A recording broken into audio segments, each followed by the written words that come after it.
একটা খুব সুন্দর জিনিস তোমাদের সঙ্গে শেয়ার করব। এই দেখো, এটা হলো মেহেন্দি গাছ। তো একজন আমাকে এই মেহেন্দি গাছের ডালটা দিয়েছিল, আমি হাতের কাছে কিছু পাইনি, এই ভাঙা গ্লাসটা ছিল। তো এর মধ্যে যে কোকো পিঠে করে লাগিয়ে দিয়েছিলাম, 2 সপ্তাহের মতন হয়েছে।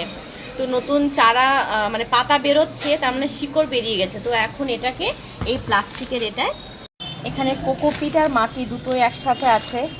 আমার গামলার মধ্যেই রাখা থাকে সব কিছু।